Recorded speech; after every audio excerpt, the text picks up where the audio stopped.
Welcome to the eCommerce Badassery Podcast, the place for scrappy female entrepreneurs who want to learn actionable steps and strategies to grow the traffic, sales, and profit in your e-commerce business. I'm your host, Jessica Totillo-Coster, a 20-year retail veteran who spent 3 years as the only employee of a 7-figure online store. That shit was crazy.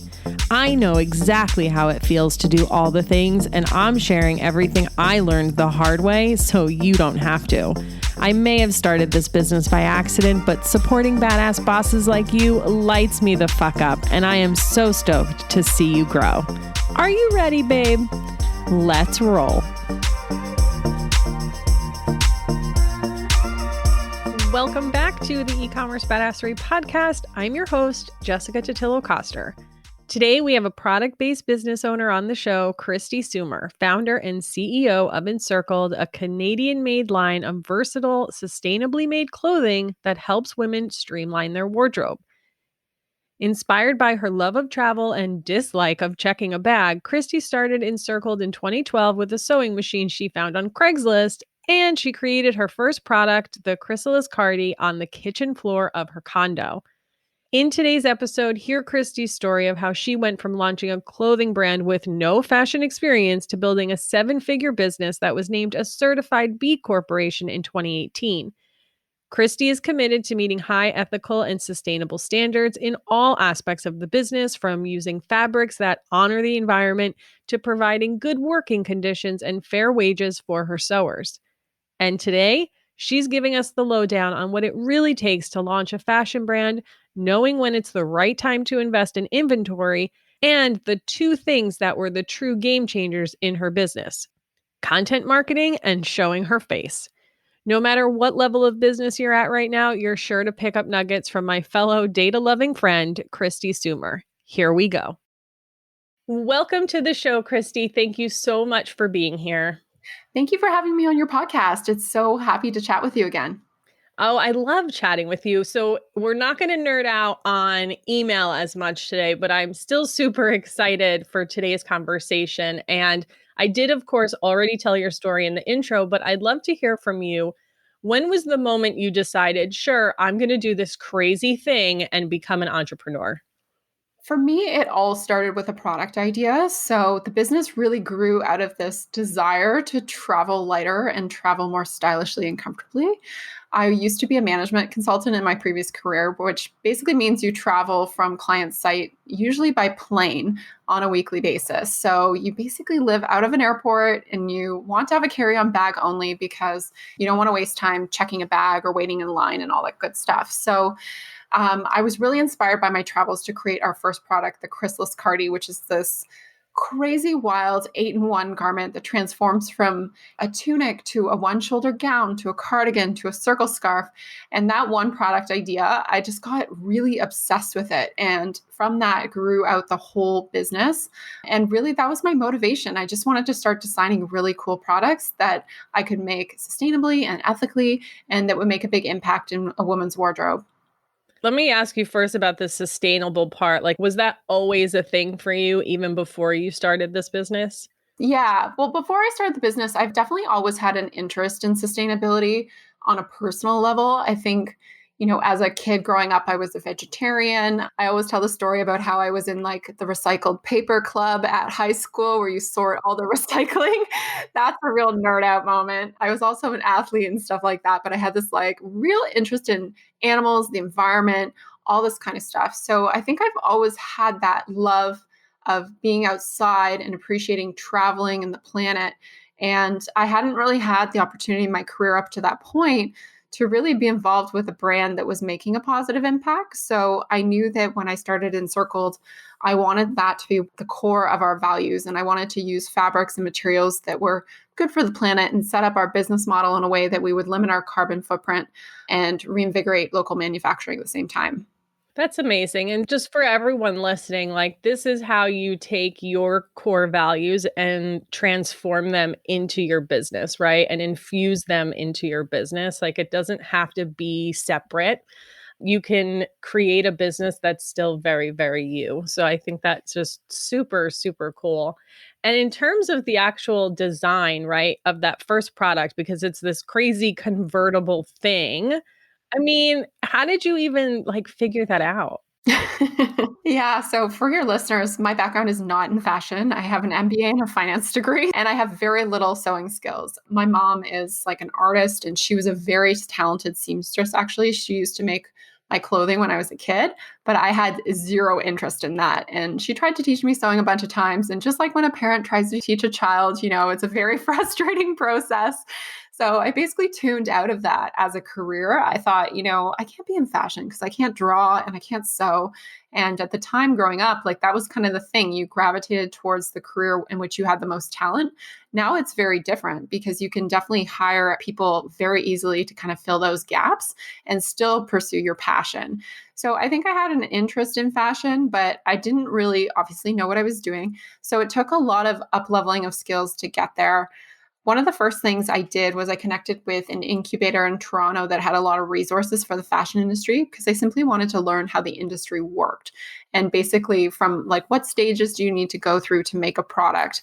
I bought a very boring book that I always highly recommend to any sort of entrepreneur who wants to get involved in hard goods or soft goods manufacturing called The Sewn Product Guide for Entrepreneurs. It is like the most boring read. I don't even know if it's in print anymore, but you can definitely buy it used on Amazon or something like that.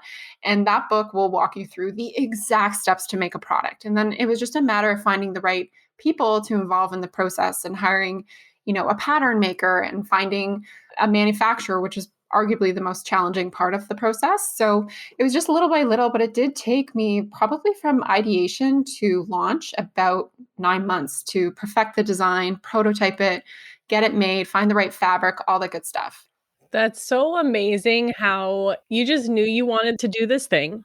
You didn't know what you were doing, but you figured it out anyway. And I imagine that you would say getting into the incubator, being around the right people, hiring the right people, that's really what changed the game. Like you have to be willing to make that investment in time, money, learning if you really want to do it. Absolutely. I would say now there's like probably courses online with like how to start, a fashion brand or something like that, which would have been really helpful back then. But the online course and education space back in 2012 was nowhere near what it is today. And the fashion industry in particular, from a product-based business standpoint, is one of the most secretive industries out there. And people do not want to share their resources. Manufacturers, many of them don't have websites. So it's definitely one of those industries where you have to spend that time and really network and get to know people. One big tip is like if you do have other people or know other people in the industry, asking them for referrals to manufacturers or fabric suppliers or pattern makers is often the best way to go. We found one of our best manufacturers who we've been working with since the beginning just through, I was at a networking event and a woman mentioned she's making these different kind of leggings. She's trying to make an alternative, I guess, to tights. And she's like, yeah, my manufacturer is blah, blah, blah. And they're over down in Leslieville. And I'm like, oh, great. And she's like, here's their number. And they became like a long-term manufacturer for us. So, it often just takes a lot of grit and perseverance. As you know, starting your own business, you kind of just have to be a little bit resilient in that initial process because it is quite difficult. And a lot of people I find quit at that moment, but really the success is in keep going and learning and making those mistakes and learning from them and keep pursuing your dream. Amen. Because it's when it starts to get really hard is when you're so close, I feel like. It's like if you can just push through that really hard moment, that's when on the other side is the success or the beginning of the success that you're looking for. So thank you for saying that. And you started this business probably with not a lot of capital. I kind of heard you talk about this on your podcast too in the beginning when you were like creating your own crappy graphics and all of that stuff. So I'd love to hear a little bit about that story. Yeah, so I started Encircled with about $20,000 in savings. And to some people, that may seem like a lot of money, but it's actually not that much money when you're trying to build a website, get inventory made, get products made, because pretty much every fabric, like if you're doing a sample from end to end, of a product, let's say we want to make a t-shirt or something like that, and you're going to make it from scratch, that's going to cost you somewhere between $1,000 to $3,000 per sample for the pattern, the technical design, the sampling, all that kind of stuff. And that's before you're even able to sell it. So you have to have some capital, obviously, for the prototyping stage of your product. So a lot of that money, it came from selling my car. I sold my SUV and I was like, you know what, I'm just going to take this money. I'm going to rent smart cars, like on a auto sharing kind of program. And I'm just going to see how far I can get with this money. And I was actually able to get pretty far. I would say the initial investment went mainly towards like product development, setting up the website. I initially launched and hired a PR firm for 3 months. And then from there, I was able to create a business model that kind of self-funded itself from the get-go. So I was able to get away with having to put very little of my money into the actual business, I would say, overall, because we started to utilize a model like a pre-order model, almost like a Kickstarter model, fairly early on, where I would run production and I would be pre-selling the product, and then we would be buying the fabric, ideally on terms, and then making the product and then delivering it just as I'm getting paid. So it was almost like just-in-time manufacturing. And that's a model that we still use today, actually, because with product-based businesses, as you know, it's super inventory intensive, and a lot of businesses just can't even supply the demand for their product. So when you're just starting up, it's really important to get creative with ways to fund your cash flow. Yeah, I love a good pre-order model. It lets you qualify your product too. So if you have, 5 items that you are trying to pre-sell and people are not biting on one of them, maybe that's something you just end up dropping from the line because your customers have already told you they don't want it. You can save your money and not produce it at all. So I love that strategy.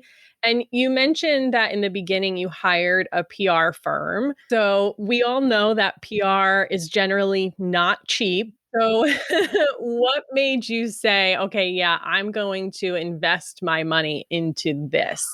Oh my gosh, that is such a good question. And this will just speak to the fact that the way you do marketing has changed a lot in the last like 8 years. So, my background, when I did do more of the marketing side of things, I worked in consumer packaged goods. So, I wasn't really doing digital marketing, I was doing brand kind of marketing and print and PR and TV. So I didn't really have a good grasp, I would say, on the tools required for small businesses. So the most accessible marketing tool to me seemed like PR because I was like, well, they'll just get the word out there, papers will pick it up, news media, and then I'll just get all these sales. It'll be amazing. But you are absolutely correct. It is very expensive. The other thing is when you only have one product, they start to run out of stories to tell about your brand and how to pitch your product. Because once you're in like 10 or 12 publications and you only have one product, there's not very much you can do because it's not interesting to the editors anymore. So that kind of ran its course, I would say, in the first 3 months. And once I had stopped working with the PR firm, and I realized basically I had no digital marketing plan, I had to really start from scratch. I tell the story often on my podcast about how, in March 2013, so that's about a few months, maybe like just as my PR contract was up, I did $128 in that month. I sold one product to a friend. So that speaks to the fact that I had no plan. I had no idea what I was doing. So at the time, I took a course that was really popular about content marketing and digital marketing. And that sparked my interest in email because she was teaching a lot of the basic principles of content marketing and email marketing. And I was like, you know what? I got to get a list. I got to start engaging with people. I got to start delivering value added content about how to travel lighter and packing lists and all this kind of stuff. And that really turned the business around quite dramatically, I would say, just having a plan in place. Because at the end of the day, like we had a PR firm last year, but we now do all of our PR in-house. But that kind of strategy is really reserved for like higher level businesses for sure, just because of the pure cost of the retainer of PR and the fact that it is so long lead usually. But now there's other tools like Facebook ads and stuff like that that brands can use to get up and running quickly. But at the time when I launched, unfortunately, Facebook ads weren't a thing. We were just working with what we could. And over time, as you know, all those tactics kind of evolve and change quite a bit. But definitely looking back, I probably would not have followed that strategy. Yeah, for sure. We learn lessons along the way.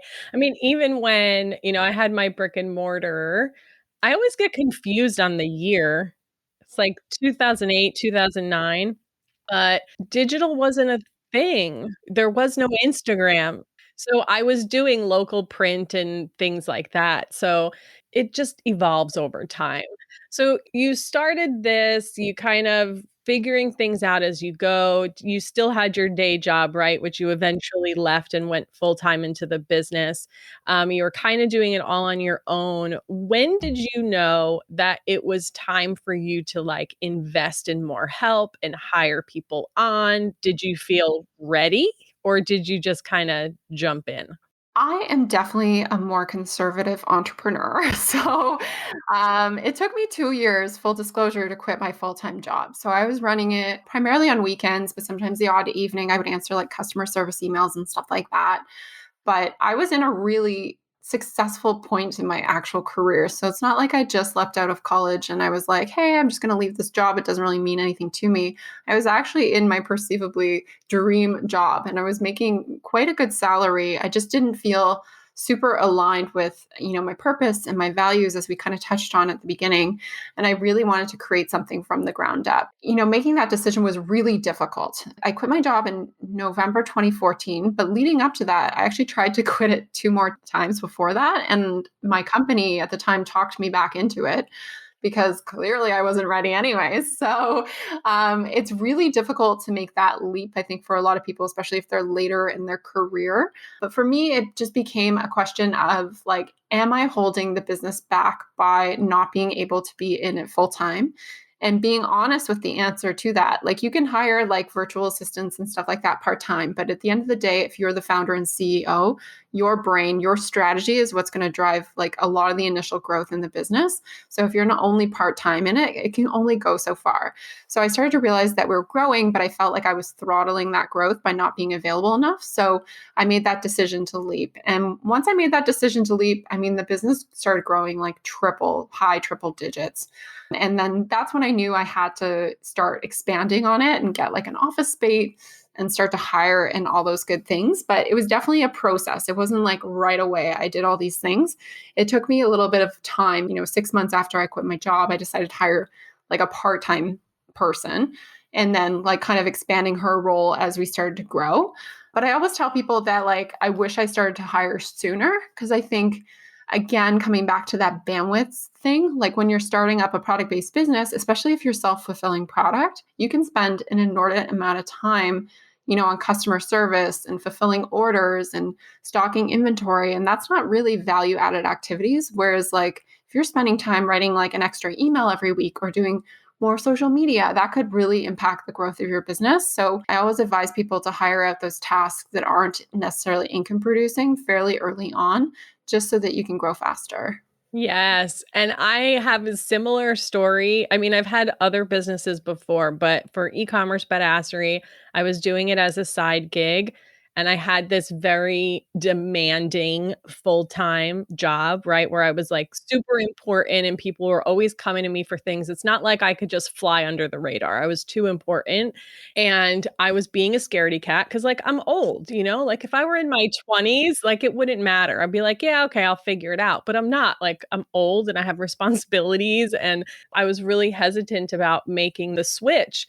But once I did that, as soon as I was in the business full time, I like tripled what I was doing in revenue just because like I was there, my brain was there, like you were saying, the strategy, being able to show up and all that good stuff. So not that anyone should, like, leap completely without a net. I definitely had a cushion for sure, because 'cause I'm also pretty conservative, especially financially. I'm, like, so afraid of being poor, not being able to pay my rent and stuff like that. But really, when you do make that leap and you're just in a different headspace and you have so much more energy to give to the business as well. So I'm totally with you on that. One of the other things that you and I had talked about was our mutual fear of like showing our face in our businesses and how we eventually like had to get over that. So when did you get over it? Yeah, that is such a good question. I forgot we talked about that. We're going to have a full vulnerable moment here. So for me, because I was doing my Encircled part time initially, It was my side hustle. And in my business, similar to what you mentioned with your business at the time and your side hustle, in my day job, I was also quote unquote quite important. So I was in the press and doing PR all the time. So I didn't want my face seen in like two different places because I knew it would be confusing and it might also upset my employer. And I didn't want them to think that I wasn't respecting them. So I initially had that kind of battle, but also I'm just not the kind of person who really loves to be in photos and videos. Like I've always been camera shy my entire life. I feel like I'm arguably one of the least photogenic people ever. One of the most pivotal moments actually in that was doing a branded photo shoot with this photographer. She's on Instagram at Anna with Love. And she was like, you need to get new headshots. And at the time I was still working for PwC, who's a management consultancy. And so I was like, okay, let's do like a photo shoot, but I'll use the headshots for work. I'll use them for, at the time I was just starting my kind of coaching business and then also Encircled. And that really broke down some barriers for me because once I learned how to actually pose properly in photos, I realized that, I'm not unphotogenic. I'm just awkward. So she taught me a lot about how to like frame your body and how to move properly. And I realized, you know what? Like I left that photo shoot feeling like I am really beautiful and I am really photogenic. And that really turned it around for me confidence wise. And I felt like I was able after that to put myself out there even more. And I know that sounds really silly saying that, but like a lot of us have insecurities about how we look and no matter what shape, size, or age we are. And I think I was just not comfortable always. I don't like being the center of attention, I think generally.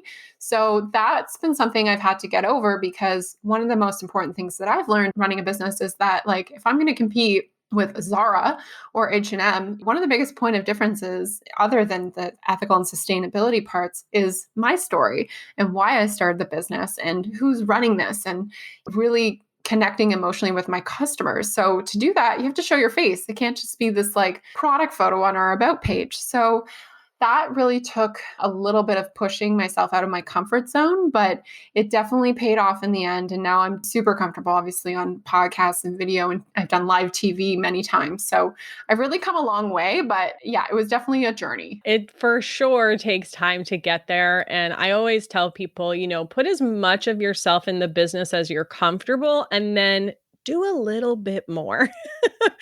Because you are the thing that's different, and I struggle with this too. I have a photo shoot scheduled for later this month, and one of the things that I really love about this photographer that I'm gonna work with is she specializes in women who are not comfortable in front of the camera. So I'm really excited, and, like, we're gonna do some stuff inside, but we're also gonna be doing stuff on the street, and I'm gonna feel, like, really dumb, like, in the middle of Pasadena, California on the street, like, taking photos. So we'll see how it all goes. But, it's just one of those things. Sometimes, like I like to say, you just got to put on your big girl panties and do it. Yeah, if you think about all those people out there doing TikToks in the middle of the street, you'll probably feel a lot better about your photo shoot. It probably will look a lot less ridiculous than that. But I always say, like, if you're comfortable being an entrepreneur, like you're doing something wrong.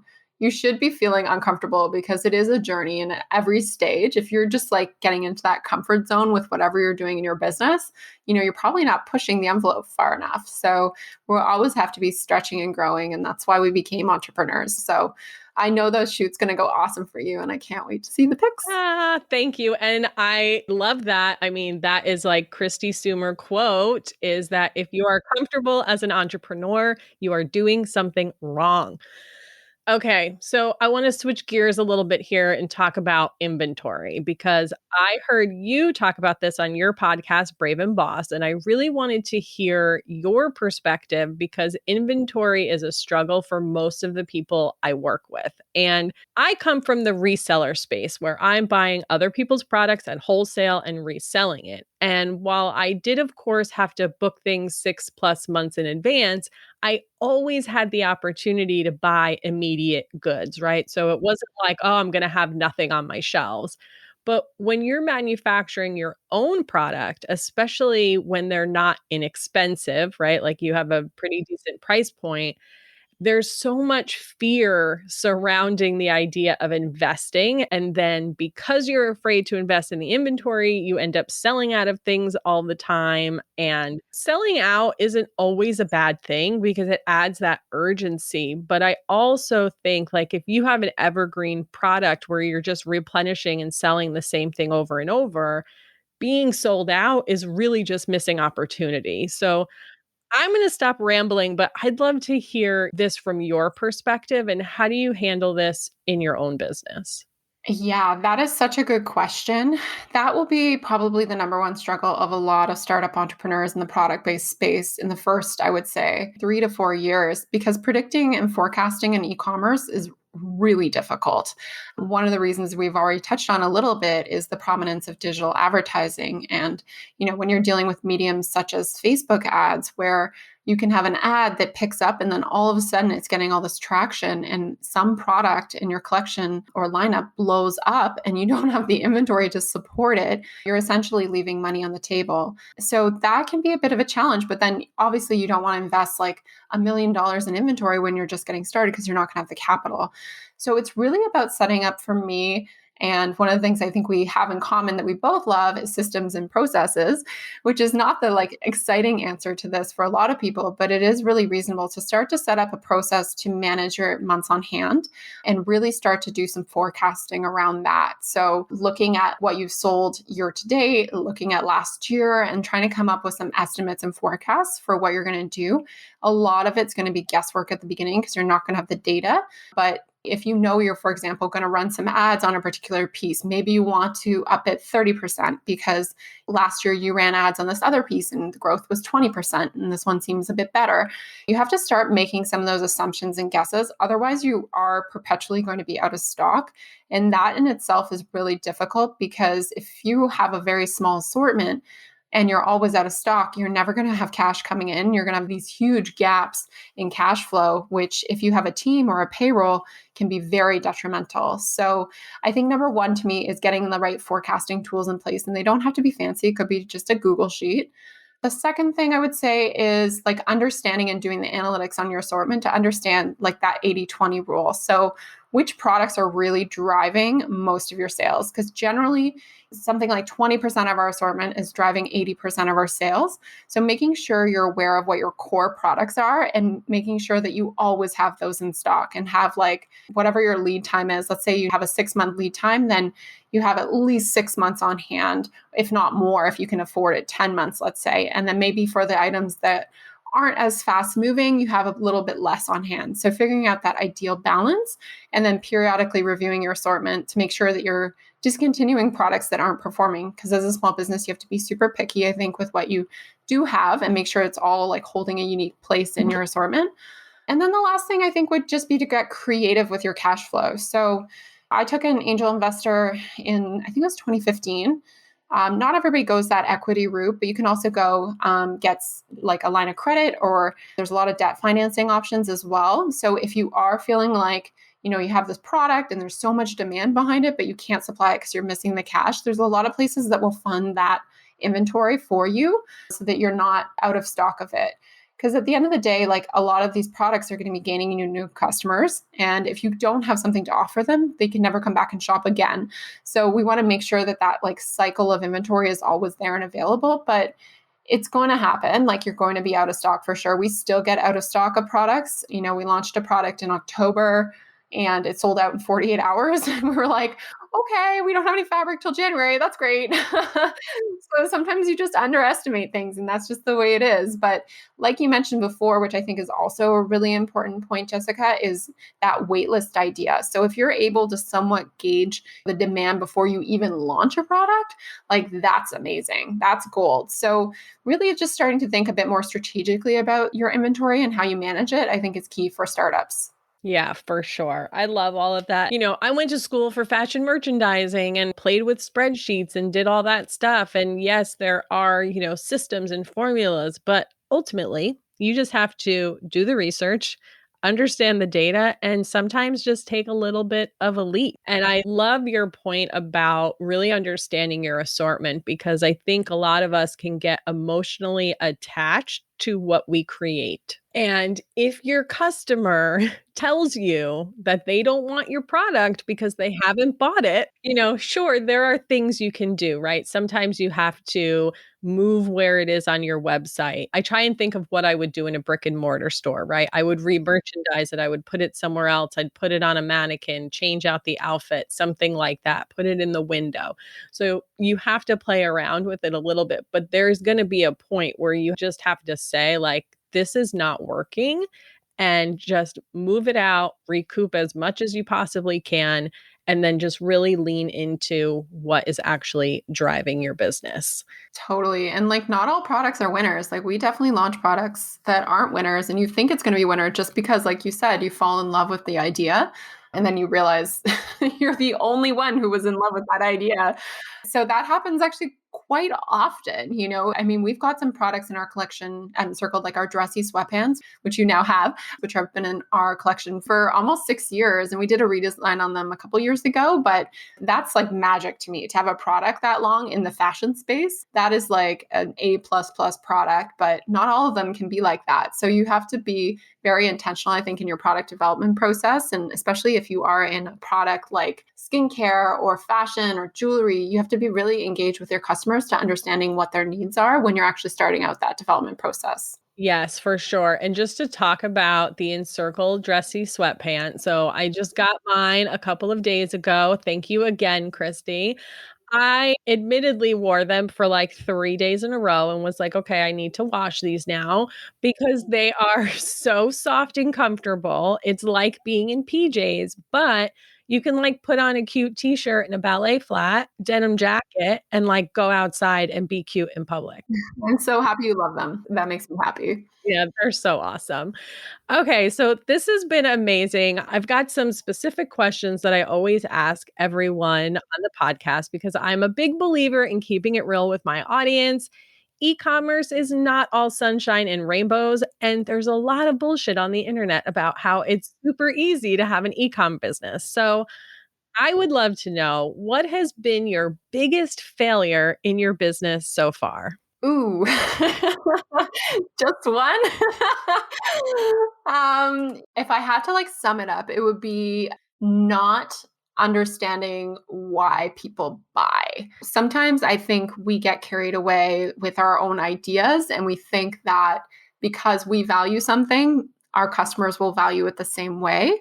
But at the end of the day, why people buy is a very emotional connection and people have their own reasons. Early on, I was very connected to our product development, but as you scale, it becomes a little bit more difficult.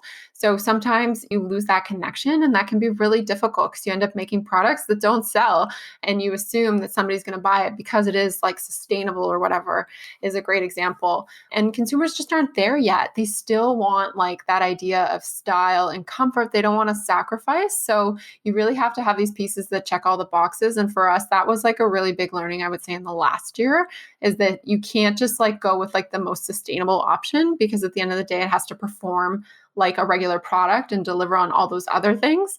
Otherwise, people aren't going to buy it. I had a similar experience when I had my brick and mortar. There was, I think it was like a line of t-shirts or something like that.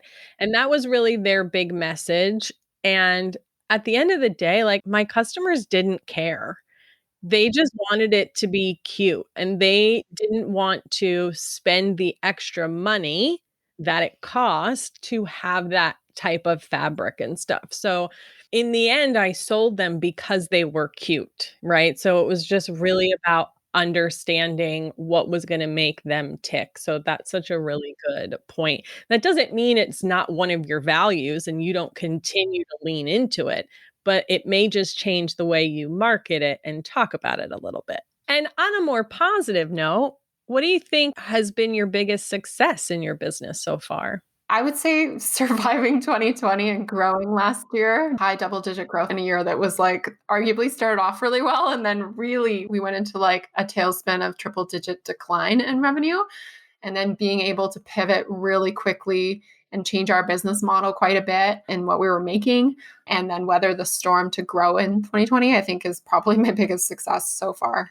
That's amazing. So If you could give my audience one thing to take away from this episode, something that they should 100% go and implement in their business, what would that be? I want to say email marketing, but I feel like we were trying not to talk about that here. I know, but that's a big part of your business, a big part of your marketing plan, right? Yeah. I would Yeah. say content marketing maybe more so than email marketing, even though email marketing is a pillar of content marketing.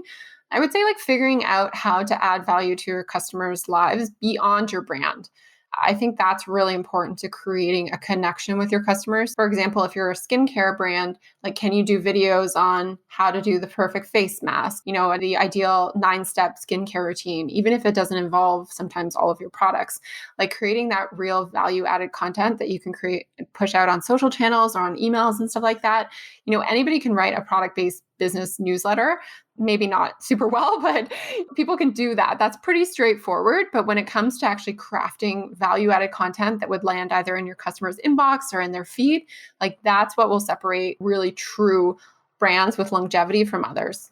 Yeah. And if you can just start with that pillar content, everything else, like you mentioned, the social media, the emails, becomes so much easier because now you actually have content to share there, right? We get so stuck on like, oh, I don't have anything to say. But if you had that content ahead of time, you would. And last thing. So if you knew then what you know now, is there anything you would do differently? That is a really good question. I would have probably pursued more capital earlier on in the business. And I think back then when I was starting it, it wasn't really that popular to raise money. Now there's like, you can go on Twitter and there's like, everybody's an investor. It was definitely not that landscape back then. The ways you were getting money was like if you knew somebody or you were on Shark Tank. There wasn't really that like same pitch space, I would say, especially for product based brands at the time. But I think I would have put more effort into joining some sort of like, I was in the fashion incubator, but it wasn't really a true incubator accelerator program. I think I would have gone into something like that had an equity component because I think setting up that structure and getting that mentorship is really key to early stage businesses. Because, like, as I've talked about on this podcast, you do make a lot of mistakes. But if you have the right people in your corner, and I'm talking about somebody who's probably been in your shoes at some point, like advising you whether you hire a coach or work with a mentor on a volunteer basis, whatever that looks like, or get a board of advisors, that can really accelerate your growth in your business and help you avoid making some of those critical mistakes that are integral in the startup phase. So I probably would have done that, I think. I don't even think I even knew it was an option, but hopefully somebody can learn from this and take that. Yeah, I think the short story there is you need support, mentorship. You need to learn from someone who's done what you've done or is where you want to be if you really kind of want to fast track that success. And making mistakes is part of the journey. There's nothing wrong with making mistakes, but if someone can give you a shortcut, I mean, take it. Yeah, I would hire somebody right now to do certain things because I know that 4 hours on Google trying to figure something out, if I could hire somebody for an hour to tell me, like that's just such a better use of your time. So I think trying to think a little bit more strategically about that at the beginning would have been a big asset. Yeah, I think I got lucky when I started this business because it's not my first rodeo having a business. And because the education online is insane, right? The people that you can find and hire to help you. But, I think back to some of those other businesses and man, did I waste a lot of time trying to figure things out on my own. I don't take any of that back because all of that taught me something and it's part of who I am and all that good stuff. I try never to have regrets. But yeah, I definitely would tell myself the same thing. This was so amazing, Kristi. Thank you so much for being here. I really appreciate you being so candid and vulnerable with me because I know I throw out some questions that dig a little bit beyond the surface. I would love for you to tell my audience where they can find you. Where can they get these amazing dressy sweatpants? Yeah, first of all, I'm such a big fan of your podcast. It's on my listen list because you're so tactical. So I love that. So I'm so happy to be on it. And yeah, if people want to connect with me to get the dressy sweatpants, you can go to our website. It's encircled.co. That's encircled.co. And we're at encircled_ on Instagram. And you can check out my podcast at kristisoomer.com or at Kristi Soomer on Instagram. You know, I'm going to put all those links in the show notes as well, so you guys can go check it out. Definitely just go look at her stuff, especially now. I think you probably won a little bit too, like in the whole work at home thing, because you can get on a Zoom call and look put together and feel like you're in pajamas. Yeah, we were lucky to be in a category that was growing, not party dresses for sure. Thank you again, and you just have a wonderful day. You too. Thanks.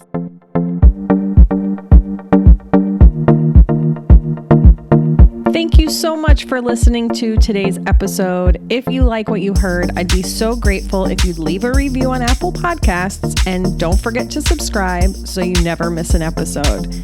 And if you're looking to surround yourself with more product entrepreneurs who totally get your life right now, get your booty on over to the eCommerce Badassery Facebook group. Can't wait to see you there. Until next time, e-commerce friends, stay badass.